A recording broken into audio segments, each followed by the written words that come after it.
ذات خدا کے بعد دنیا میں احترام کے قابل ہیں جتنے لوگ، میں سب کو مانتا ہوں مگر مصطفیٰ کے بعد۔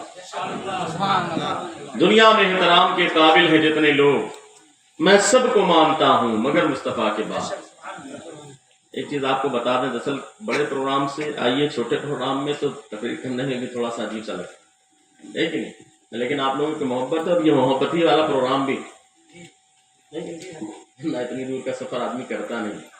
تو میں بہار میں تھا، اسی ہفتے کی بات ہے، بہت بڑا جلسہ تھا، یوٹیوب پر موجود بھی ہے کہ نہیں، تو بڑے پروگرام میں شرکت ہوتی ہے اور محبت والا پروگرام ہوتا ہے تو چھوٹا محفل تو کوئی بھی ہو، محفل تو محفل ہوتی ہے، لیکن بہرحال اگر جب محبت سے لوگ سنتے ہیں تب پھر سنانے میں بھی اچھا لگتا ہے کہ نہیں۔ اب آپ سننا نہ چاہیں تو پھر سنانے میں مزہ نہیں ہے۔ اب تو بارش بھی ہو گئی، ہمارے الدین بھائی کہہ رہے تھے بارش نہیں ہو رہی، تو چلیے شروعات ہو گئی ہے اس محفل کی برکت سے بھائی، جہاں پر اللہ کے رسول کا تذکرہ ہوتا ہے تو اللہ کی رحمت وہاں پر برستی ہے، اور یہ بات سچ ہے، اللہ کی رحمت کے فرشتے آتے ہیں، وہاں پر نور کی برسات ہوتی ہے، ہمیں نظر آئے کہ نہ آئے، لیکن یہ ہمارا عقیدہ ہے کہ وہاں پر رحمت و نور کی بارش ہوتی ہے کہ نہیں، اور کبھی کبھی ظاہری طور پر بھی ہو جاتی ہے۔ شروعات ہو گئی، اگر آپ اللہ کا شکر ادا کریں گے تو انشاءاللہ تعالیٰ اور بارش ہوگی اور آپ کی کھیتیاں لہلہانے لگیں۔ جو لوگ ابھی تک انتظار میں ہیں دھان لگانے کے، بارش کا انتظار کر رہے ہیں، تو اگر آپ واقعی سرکار کا تذکرہ کریں گے تو سرکار کے وسیلے سے تو اللہ نے حضرت آدم کی توبہ کو قبول کر لیا۔ کائنات میں جو کچھ جس کو بھی ملا ہے سرکار کے صدقے میں ملا ہے۔ حضرت آدم کو اگر توبہ کی یہ توفیق ملی ہے تو وہ بھی اللہ کے رسول صلی اللہ علیہ وسلم کا صدقہ اور وسیلہ ہے، تبھی ملی۔ اب اس سے بڑھ کر کے کیا چیز؟ تو کہنے کا مطلب یہ کہ سب کچھ سرکار کا صدقہ ہے، تو بارش تو چھوٹی موٹی چیز ہو جائے گی، لیکن جب سرکار کے محبت میں آپ محبت کے ساتھ بیٹھیں گے تب ہر ابتدا سے پہلے ہر انتہا کے بعد ذات نبی بلند ہے، ذات خدا کے بعد دنیا میں احترام کے قابل ہیں جتنے لوگ، میں سب کو مانتا ہوں مگر مصطفیٰ کے بعد، میں سب کو مانتا ہوں مگر مصطفیٰ کے بعد۔ قتل حسین اصل میں مرگ یزید ہے، اسلام زندہ ہوتا ہے ہر کربلا کے بعد، اسلام زندہ ہوتا ہے ہر کربلا کے بعد۔ اور اتنا یاد رکھیں کہ اگر آپ نے یہاں پر بیٹھ کر کے کہا سرکار ہمارے ہیں، سرکار ہمارے ہیں، سرکار ہمارے ہیں، نبی نبی آپ کہتے رہے تو اس کا فائدہ کیا ہے؟ نبی نبی کہنا بھی عبادت، نبی نبی کہنا عبادت، اللہ کے رسول کا نام لینا عبادت ہے، لا الہ الا اللہ محمد رسول اللہ یہ پڑھنا عبادت ہے کہ نہیں؟ تو سرکار کا نام لینا عبادت ہے کہ نہیں؟ نبی نبی، اور اگر آپ نے کہا نبی ہمارے ہیں، نبی ہمارے ہیں، نبی ہمارے ہیں، تو اس کا فائدہ کیا ہوگا؟ آپ نے سلطان نگر کی سرزمین پر بیٹھ کر کہا نبی ہمارے ہیں، نبی ہمارے ہیں، نبی ہمارے ہیں، کل میدان حشر میں پریشانی کے عالم میں جہاں پر کوئی کسی کو پہچاننے کے لیے تیار نہیں، سورج سوا نیزے پر زمین تانبے کی، 50,000 سال کا وہ دن، یوم یفر المرء من اخیہ وامہ وابیہ وصاحبتہ وبنیہ لکل امرئ منہم یومئذ شأن یغنیہ، جس دن باپ بیٹے کو پہچاننے سے انکار کر دے گا، بھائی بھائی کو پہچاننے سے انکار کر دے گا، ایسے عالم میں آپ نے زمین پر بیٹھ کر کہا نبی ہمارے ہیں، نبی ہمارے ہیں، اور اس پریشانی کے عالم میں اگر میرے مصطفیٰ نے ایک مرتبہ کہہ دیا مولا یہ غلام ہمارے ہیں، مولا یہ غلام ہمارے ہیں، جو زمین پر بیٹھ کر کے کہتے تھے نبی ہمارے ہیں، آپ بتاؤ پھر بیڑا پار ہوگا کہ نہیں؟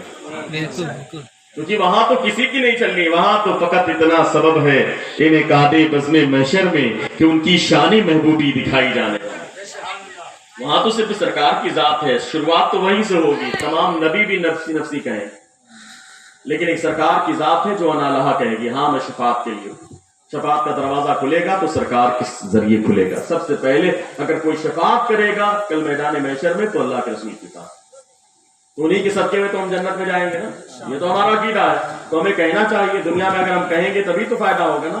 سب سے اعلیٰ و اولیٰ ہمارا نبی، بلند آواز سے کہیے سب سے اعلیٰ و اولیٰ ہمارا نبی، سب سے بالا و اعلیٰ ہمارا نبی، کیا خبر کتنے تاریخ کھلے چھپ گئے، پر نہ ڈوبے نہ ڈوبا ہمارا نبی، پر نہ ڈوبے نہ ڈوبا ہمارا نبی، سب چمک والے اجلوں میں چمکا کیے، اندھے شیشوں میں چمکا، اندھے شیشوں میں چمکا ہمارا